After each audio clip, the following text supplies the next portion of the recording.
You know those families that look perfect from the outside? Smiling photos at weddings, matching sweaters at Christmas, polite conversations at the dinner table. We were one of those, or at least that's what my mother made sure everyone thought, behind the polished family portraits and the sweet church lady act. There was a darkness that only we, her children, knew. My mother wasn't evil in the way that makes headlines. No, she was something worse, subtle, calculated, the kind of cruel that seeps into your bones over years until you start believing you deserve it. I'm one of three. Two daughters, me and my sister, and one son, the golden child. I used to think maybe mom just loved him more because he was the firstborn, but I learned painfully that it wasn't about love. It was about control, about power, and women. Well, she had a special kind of venom for women, especially her own daughters. I can still remember being 7 years old, standing in front of her full-length mirror while she sat on her velvet chair applying lipstick. Mom, do you think I'm pretty? I asked her. She paused mid-stroke, eyes narrowing just slightly. Pretty? She repeated, like it was a word she had to taste before spitting out. Then she smiled, a thin, deliberate smile. Don't get ahead of yourself, darling.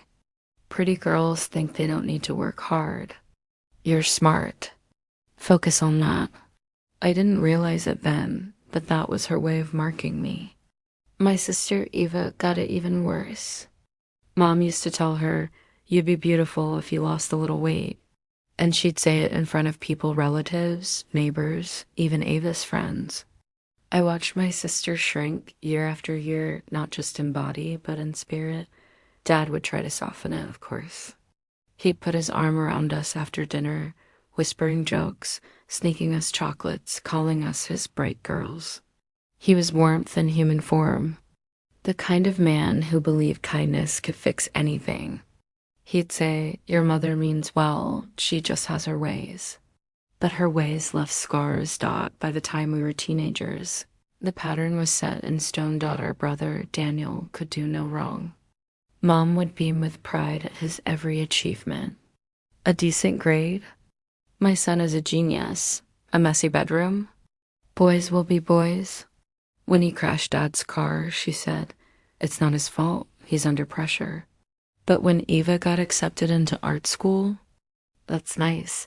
But what will you do when you can't make money painting flowers?" When I got into university on a scholarship, scholarships are for people who can't afford real education. She didn't yell often. Her cruelty came laced with civility, wrapped in passive-aggressive smiles and helpful comments. And the worst part was people believed her version of everything. To them, she was charming, well-spoken, endlessly giving at family gatherings. She'd tell stories that made us sound like ungrateful children who never called, never visited, always misunderstood her sacrifices. We'd smile through it, holding our tongues, because we knew what happened when you didn't. The silent treatment, the guilt trips. The late-night phone calls reminding you of everything she'd done for you. When Dad got sick, the world shifted. It was lung cancer. Slow, merciless, and unfair. Watching him fade was like watching the color drain from a painting until only outlines remained. But even in those final months, he kept his humor. He'd joke, "If I go first, you three better make sure your mother doesn't replace me with a cat that looks like me." We laughed through tears. Mom, D-I-D-N, single quotes T. She stood by the window, arms folded, staring out as if the world had wronged her personally. She never really took care of him, not in the way people imagine when they think of devotion. She coordinated, delegated, supervised, but it was Eva and me who did the real caring. We drove him to chemo. We sat by his bed. We held his hand when the pain hit hardest. Daniel visited once every few weeks, too busy with work stuff. Mom never complained to him. Instead, she bragged about his important career. I wanted to scream sometimes, to tell her that while she was gossiping about her son's success, her husband was dying by inches. But I didn't, because arguing with her was like trying to reason with a hurricane the night Dad passed. Everything was too quiet. I remember the sound of the clock ticking, the hum of the oxygen machine stopping mid-breath. Eva and I were holding his hands when it happened. Mom was in the kitchen on the phone with her sister, complaining about the hospice nurse. When she came back and saw the stillness in the room, she didn't cry. She said, "Well, at least he's not suffering anymore." In a tone so flat it sent a chill through me. Then, within minutes, she began talking about funeral arrangements. What kind of flowers do you think people will expect? That was her first concern, what people will think. At the funeral, she was a spectacle. Black lace veil, trembling hands, dabbing her eyes with a silk handkerchief. People surrounded her, murmuring condolences, praising her strength. And she drank it in. Eva and I stood at the side like props in her performance. But when it came time to write the epitaph, the words for Dad's headstone, that's where she hit her stride. She wanted something simple, just the basics. She said, but Eva and I refused. Dad deserved more. He was everything good in this family.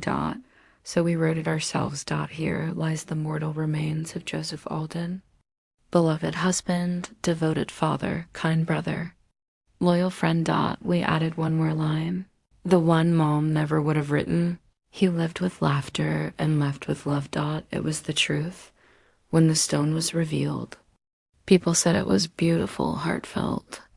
Mom smiled stiffly. I caught her muttering under her breath, a bit sentimental, don't you think? But I didn't care. For once, the truth stood carved in stone. After Dad's death, something inside Mom curdled. You'd think loss might soften a person, but it made her sharper. Lonlaer.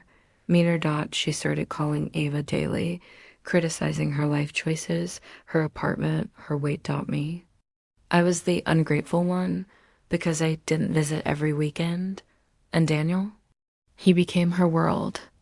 She clung to him like a lifeline, guilt-tripping him into weekly dinners, doing his laundry, cooking meals for his family.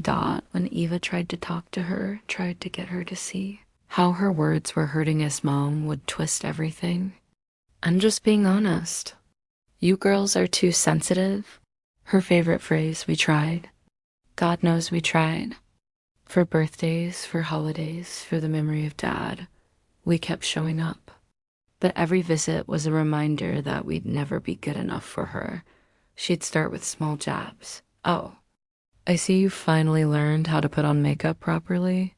Or, that dress is nice if you're going for comfort over style.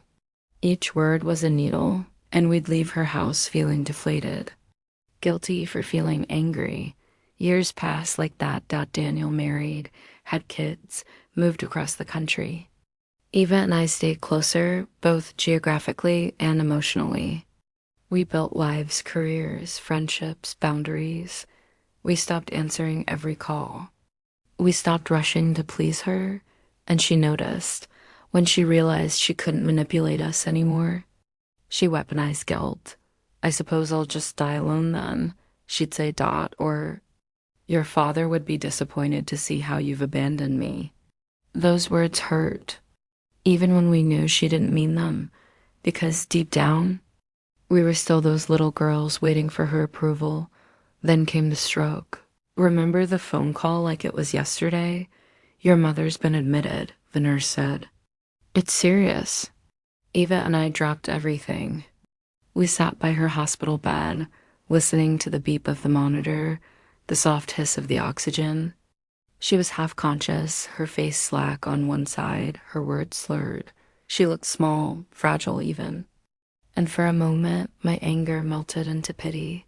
When she opened her eyes and saw us, she tried to speak. It came out garbled, but I understood. Where's Daniel? Not thank you for coming. Not I'm glad you're here. Just, where's Daniel? That was the last real sentence she ever said to me. After the stroke, she lingered for months. Half the time, she didn't know who we were. The other half, she'd glare at us like we were strangers who'd wronged her. Eva visited every day. I went every few days, more out of duty than love. We organized her care, her bills, her prescriptions. Daniel sent money occasionally, but he rarely called. When she finally passed, it was quiet. No tears. No speeches. Just the steady decline of a woman who had spent her whole life trying to control everything until even her body refused to listen. The funeral was small. Eva and I handled everything. The flowers, the service, the burial. We chose the same plot Dad was buried in, just as she had arranged decades earlier. But when it came time to update the headstone, the weight of history settled on our shoulders. We stood in front of it, staring at Dad's words, carved so lovingly, and for the first time in our lives, we had control over how she would be remembered. Ava looked at me. What do we even write for her? I laughed, half hysterical, half exhausted. What do you write for someone who never loved you, right? We stood there in silence, the autumn wind rustling the grass. Then Ava said quietly, maybe we don't need to say much at all. I turned to her, and for the first time since childhood, I saw peace in her eyes. She smiled. Let the stone tell the truth. After the funeral, life didn't go back to normal, because there was no normal left. Grief is strange. When Dad died, it tore something out of us. But when Mom passed, it was different. It wasn't grief that filled the space she left behind. It was silence, a heavy, echoing quiet that felt both liberating and unsettling. For the first few days, Ava and I went through the motions.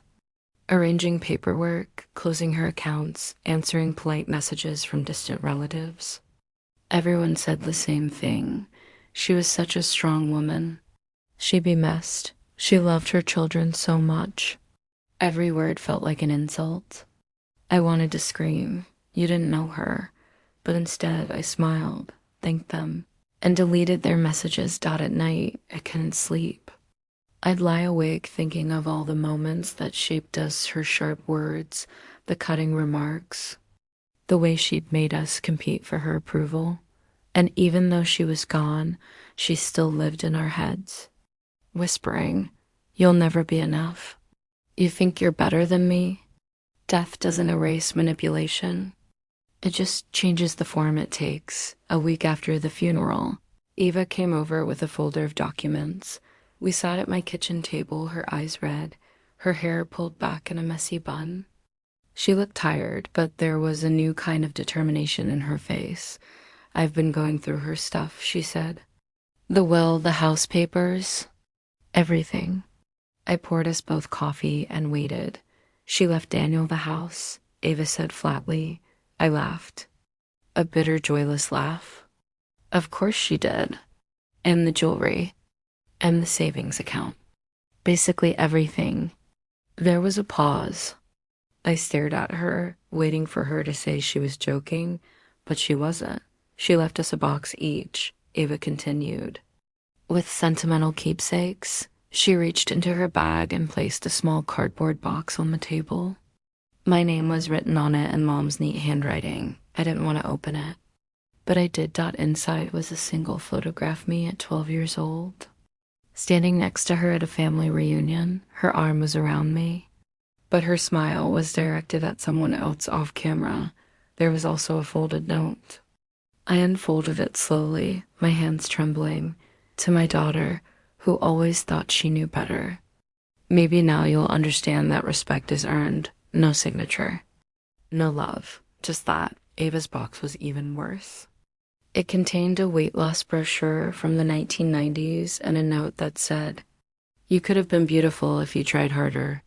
We sat there in stunned silence, the coffee cooling between us. Finally, Eva whispered, I don't think I've ever hated anyone this much.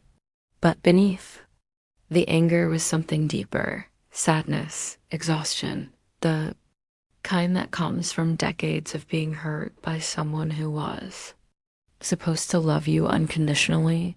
We Spent the next few days sorting through what was left of her things. Boxes of old letters, porcelain dolls, china sets she never used. Every object was a reminder of how image mattered more to her than people ever did. Among the paperwork, we found the cemetery documents, the instructions for the joint grave she'd bought with Dad all those years ago. It detailed the arrangement, her name to be inscribed beneath his when the time came. The stone updated to reflect their eternal union. I stared at that line for a long time. Eternal union. The irony made my stomach twist. We delayed the headstone update for weeks, partly because of logistics, but mostly because we couldn't bring ourselves to face it whenever.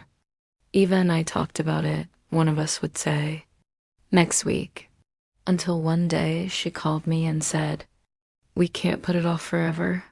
So we went. It was early spring. The cemetery was quiet except for the chirping of distant birds.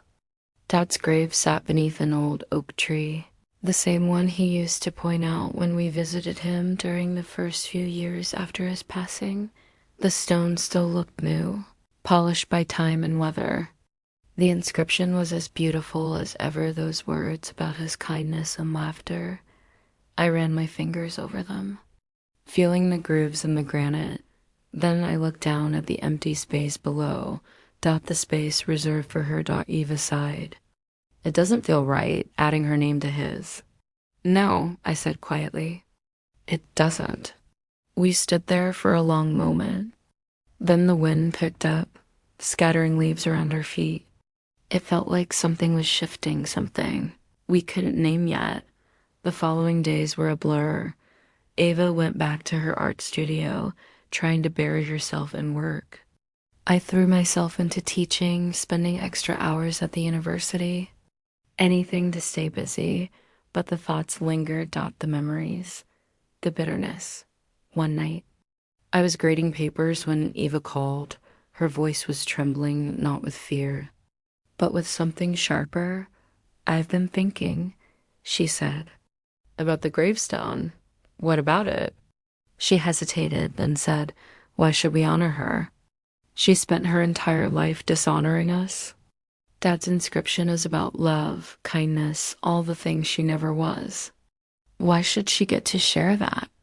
I didn't answer right away, because she was right. Every instinct in me, the part raised to be the good daughter, wanted to say we should still do what's expected, but another part, deeper and angrier, whispered, she doesn't deserve that. So I said, what are you suggesting?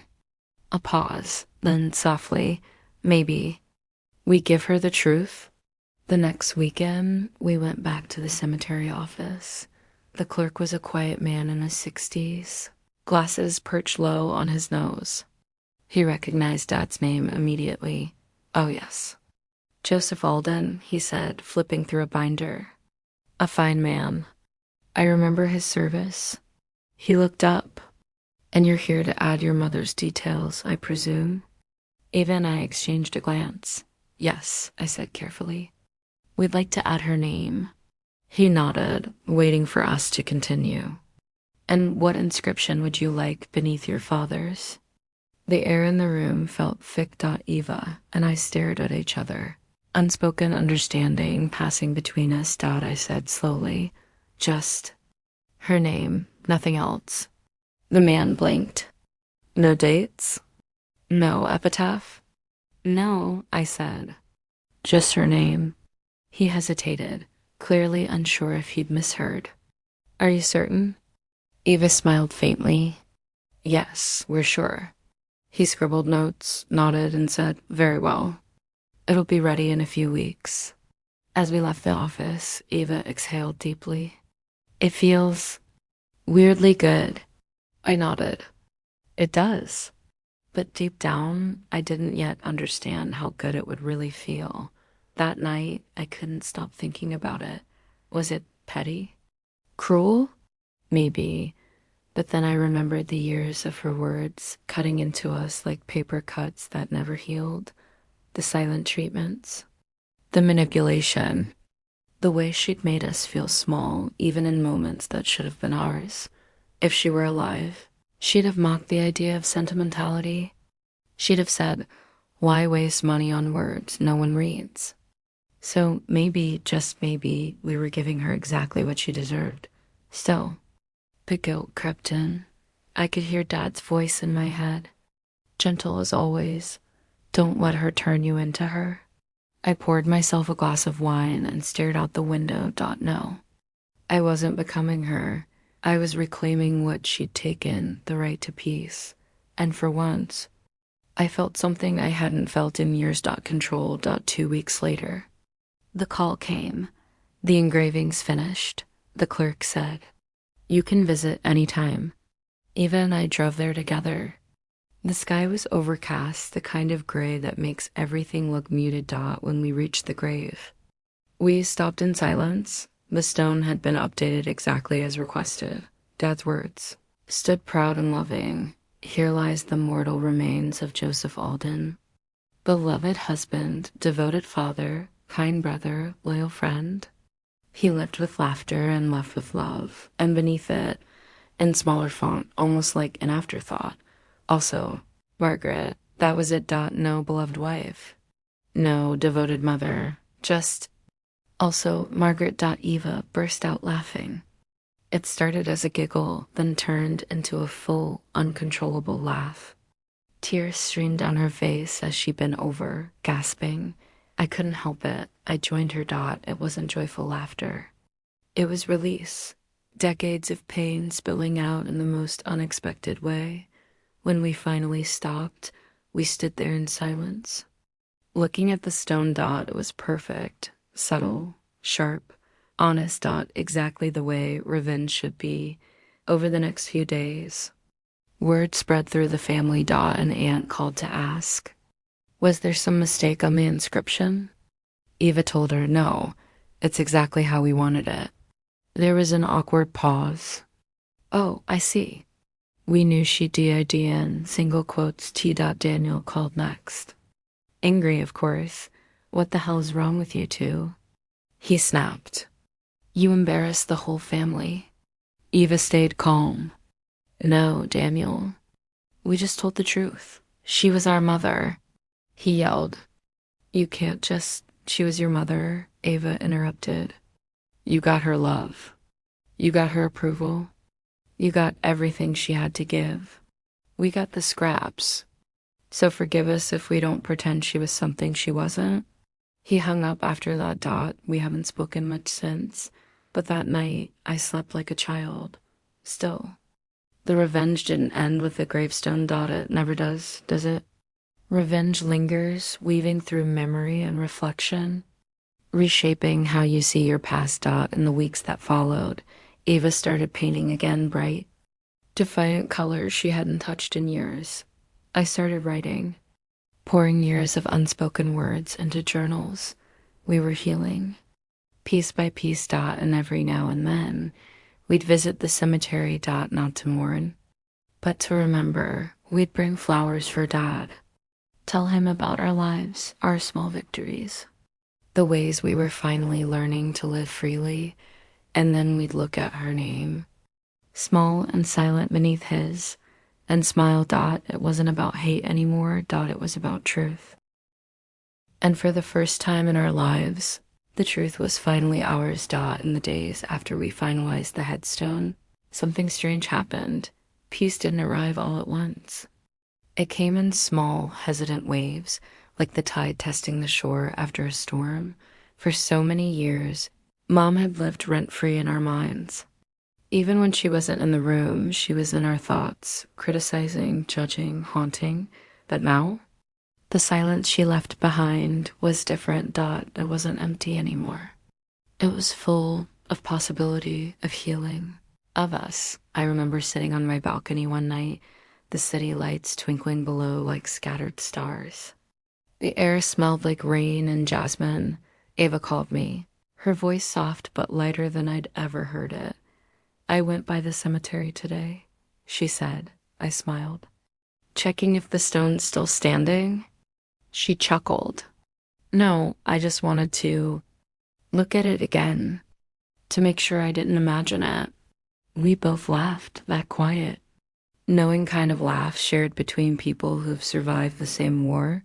Then she said something that stuck with me. You know, for the first time in my life, I don't feel like I owe her anything. Her words hit me like a revelation because that was it, the thing we'd been chasing all along. Freedom wasn't about forgiveness. It wasn't about forgetting. It was about no longer owing her anything. But freedom has a strange side effect. It makes you look back with new eyes, as the weeks passed.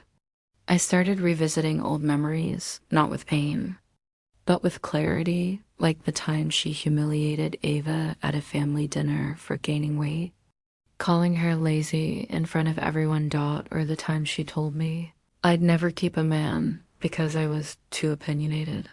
Back then, I'd shrink, internalize, and overthink for days. Now, when those memories surfaced, I saw them for what they were, power plays, little ways she fed on control. And for the first time, I could dissect them without crying.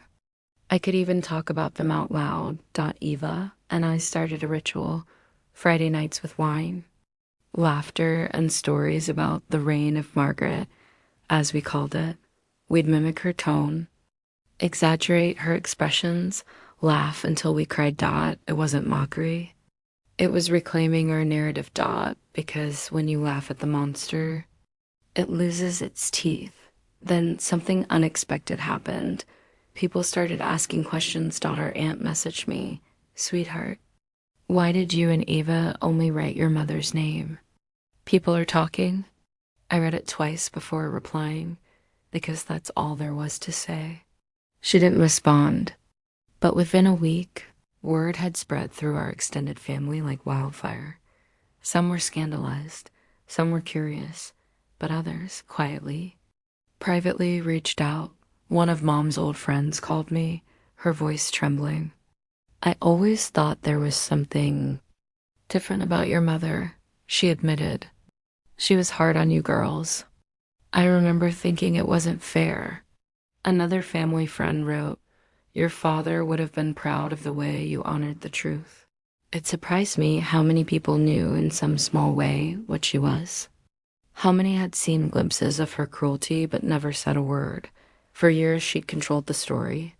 But now, even in death, her mask was slipping, and all we had to do was carve one simple line. Also, Margaret. Daniel, of course, didn't see it that way. He called again. Weeks later, calmer this time. "Look, I get that she wasn't perfect," he said, his voice tired. "But she was still Mom. You can't just erase her like that." I sighed. "We didn't erase her, Daniel. We named her. That's it." He was silent for a long moment. "Do you really think Dad would have wanted this?" That question stayed with me. I went to the cemetery alone the next day. The air was cold, the sky heavy with clouds. I stood there, staring at Dad's name, tracing the words we'd chosen for him. He lived with laughter and left with love. Would he have wanted this? Maybe not. He always believed in kindness, but kindness, I realized, isn't the same as appeasement. Dad forgave her endlessly, and she used it like currency. Eva and I were done paying the debt. He never asked us to carry. So I whispered, "I'm sorry, Dad, but we needed this." The wind rustled through the oak leaves, and for a brief second, I swear I felt something like approval. The next few months brought an unexpected peace. Ava's art career began to bloom. She had her first gallery showing, and people loved her new collection. Her paintings were bold, full of movement and defiance. She told me later that every stroke was a release of something Mom had buried inside her. I started publishing essays, personal reflections about grief, family, and identity. I didn't mention names, but anyone who knew us could read between the lines. They resonated. People wrote to me, thanking me for saying what they couldn't say about their own mothers. It was strange. The more we shared, the more we healed. Our revenge wasn't just a one-time act anymore. It was evolving dot because revenge, when done right, isn't about destruction. It's about reclamation, and the gravestone was just the beginning. One afternoon, Eva and I returned to Mom's old house to finalize the estate sale. Walking through those rooms was surreal, like stepping into a museum of our childhood pain. The floral wallpaper, the stiff furniture she never let us sit on, the spotless kitchen where we weren't allowed to cook because we'd make a mess. Everything looked exactly the same. Except for one thing, it felt smaller dot. We moved through each room quietly, sorting what needed to go. I opened drawers, finding old letters, yellowed receipts, and dozens of family photos, all carefully arranged so that she was always the center of attention dot in every picture. Her smile was immaculate. But now, knowing what I knew, it looked brittle. Eva found a small photo album labeled My Perfect Family. Inside, page after page of Daniel's milestones, his graduation, his wedding. His kids don't know photos of us past childhood. Guess we didn't fit the brand, Eva muttered. Flipping through, I sat down on the carpet, exhausted. Do we keep any of this? She shook her head. No, let's start now.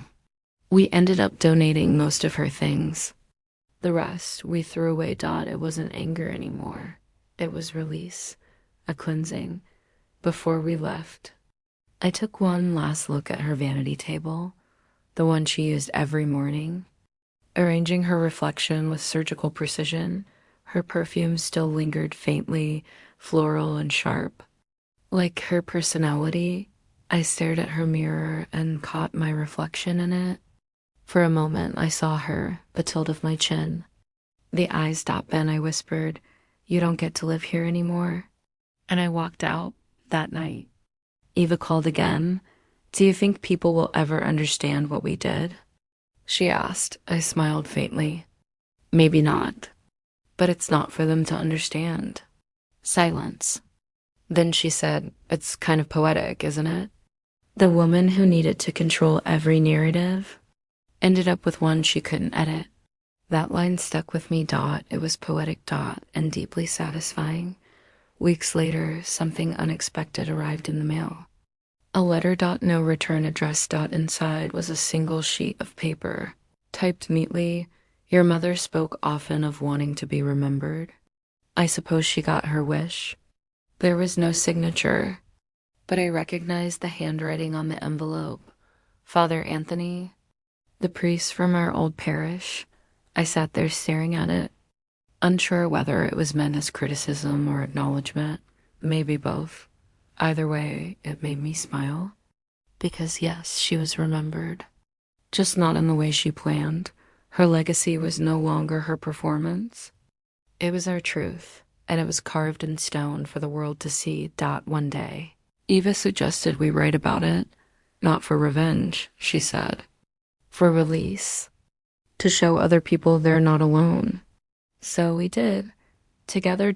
We wrote an essay, raw, honest, unflinching, about what it means to grow up under emotional manipulation, and how even small acts of truth can set you free. We didn't name her. We didn't have to. We called it Also Margaret. It went viral. People flooded the comments, sharing their own stories of toxic parents, narcissistic mothers, unresolved grief. Messages poured in, strangers saying, this was me. Thank you for giving me words. And that's when I realized something. Revenge had transformed into purpose. What started as a headstone inscription had become a movement of sorts, a quiet rebellion of daughters reclaiming their narratives. Iva and I never expected that. But in a way, it felt like Dad's final gift, guiding us toward healing through honesty.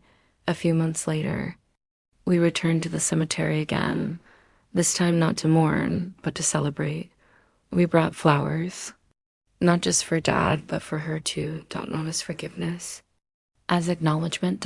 Because even villains deserve a conclusion.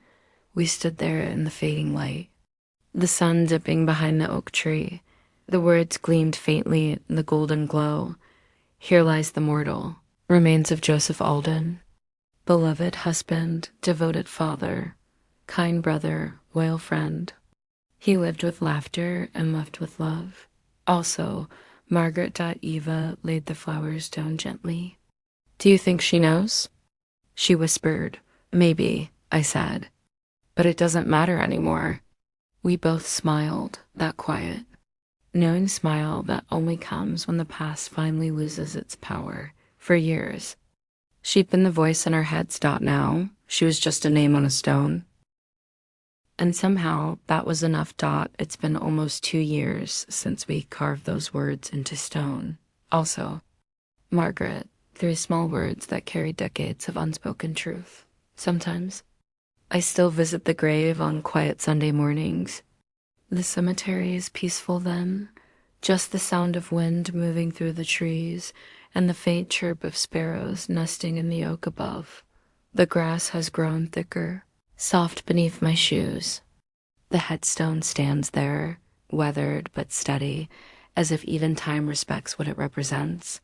I bring coffee, 2 cups. One for Dad, one for me. Old habit, I sit cross-legged in front of the stone, sip slowly, and talk to him. About work, about Eva, about how Daniel still hasn't forgiven us. He doesn't come here anymore, at least not that I know of. Maybe he can't bear to look at the words. Or maybe deep down, he understands them too well. Eva says time will heal that. I'm not so sure, but that's the thing about truth. Once it's spoken, it can't be unspoken. It echoes. Daniel's anger came in waves after the inscription went public. At first, he called constantly, leaving long, furious voicemails about family reputation and disrespect. Then came silence. A cold, deliberate cutoff. I tried reaching out once, months later, to tell him about Ava's art exhibition, one that featured a painting called Mother's Shadow. He didn't reply, but I know he saw it. Because someone sent him an article about it, a critic describing Ava's work as a powerful reclamation of identity from maternal dominance. The next morning, he blocked me. Eva shrugged when I told her. He's protecting his version of the story, she said. It's what she taught him to do. And she was right. Mom had trained him to defend her, to see her flaws as virtues, to see us as ungrateful. He wasn't the villain, just another one of her victims who never realized the cage he lived in was gilded. Sometimes I pity him. Other times I envy his simplicity. It must be easier to live with a beautiful lie than an ugly truth. Ava, on the other hand, thrived. She started traveling for her art, New York, Toronto, Paris. Her work caught attention because it wasn't just beautiful. It was real. People connected to the pain and rebirth it carried. In interviews, she'd talk about turning trauma into texture. She never named Mom, but every journalist who read also. Margaret knew exactly what inspired her. I remember watching one interview late at night. The reporter asked her, "Do you think your mother would approve of your art?" Eva smiled, calm, poised. "My art doesn't need her approval anymore." That line went viral. Thousands of comments poured in from women and men who'd lived through similar relationships. It wasn't just art anymore. It was catharsis, and I realized what we did on that gravestone wasn't just revenge. It was the first stroke of a masterpiece. As for me, writing became my own therapy. After the essay, also, Margaret exploded online. I was invited to speak at a local writers' event about family narratives and emotional truth. I almost said no. Old habits die hard. The thought of standing in front of strangers and exposing our family history felt terrifying. But Ava insisted. "You owe it to yourself, not to her," she said. So I did. I remember standing behind the podium, looking out at the audience.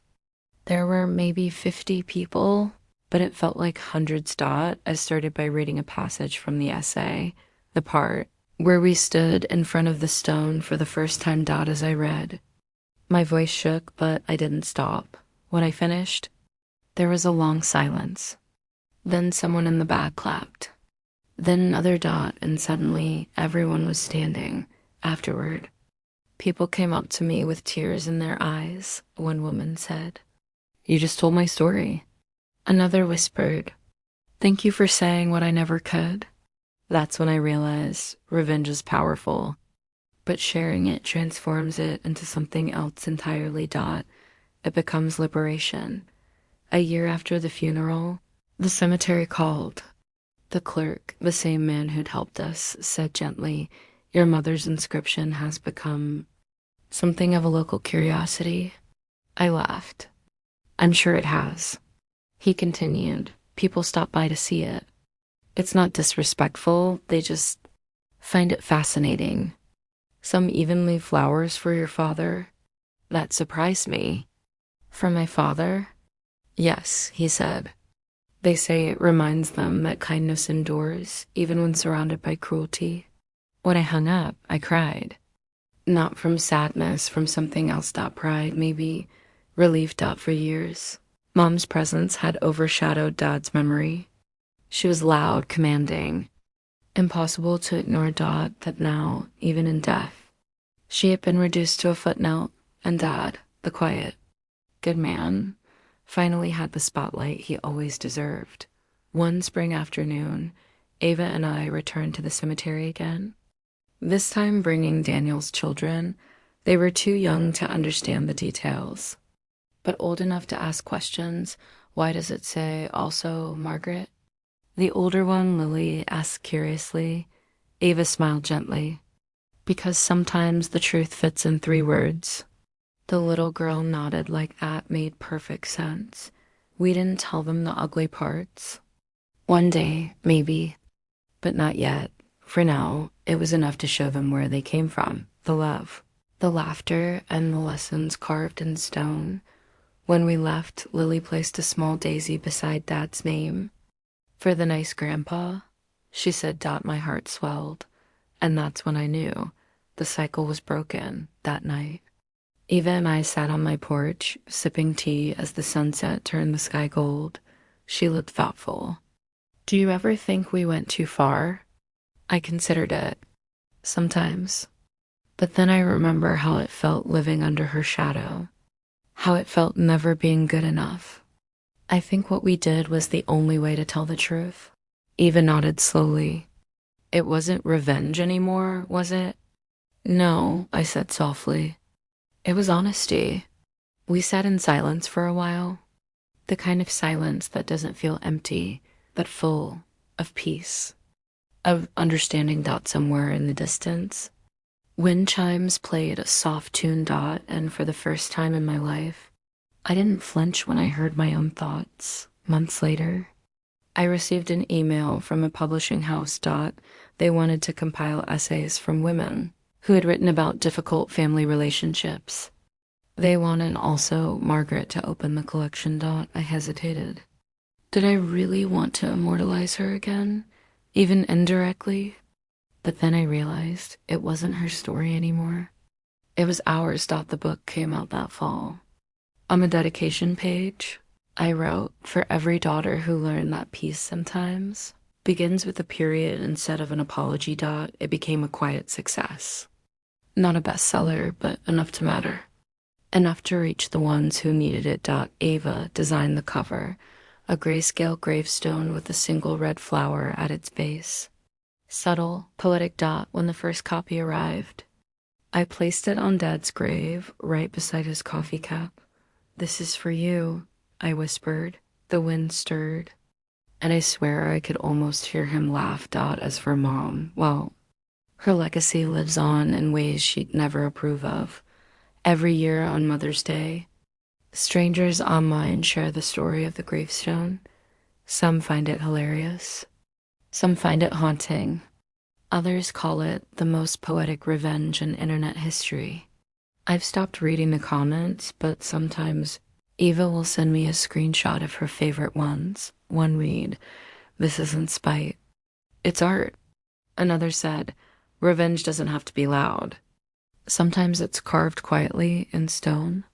And that's exactly what it was. Quiet, final, true. Sometimes. I still dream about her dot in the dreams. She's always sitting at that old vanity, brushing her hair, criticizing the reflection, hers, mine, it's hard to tell. But instead of fear, I feel distance, like watching a film you've already seen 100 times. I wake up, stretch, make coffee, and move on with my day because she doesn't live in me anymore. She's just a chapter, one that's finally closed. And every time I walk past a mirror, I remind myself, you're not her. You never were. You survived her dot. It's strange, isn't it? How revenge changes shape over time. At first, it's about pain, about making someone feel what they made you feel. But if you stay there too long, you get stuck in the same darkness they came from. What we did, those 3 words, they weren't about pain, dot, they were about truth. And truth is the most elegant revenge of all, dot, when people ask me. Now if I ever regret it, I tell them no, because revenge wasn't the ending of our story. It was the beginning, the day we engraved that stone. We didn't bury her. We buried our fear, and we finally began to live, dot, resolution and reflection, final 2 minutes. If you're listening to this, maybe you've known someone like her, someone who made you question your worth, your memories, your reality, someone who wore love like a costume and left you doubting your own reflection. If you have, hear me clearly, you're not alone. You don't have to forgive to heal. You just have to stop letting them own your story sometimes. Revenge isn't fire and fury, dot, sometimes. It's a whisper carved in stone that says, you don't get the last word, dot, because in the end, that's all we wanted, not to hurt her, just to reclaim the silence she stole.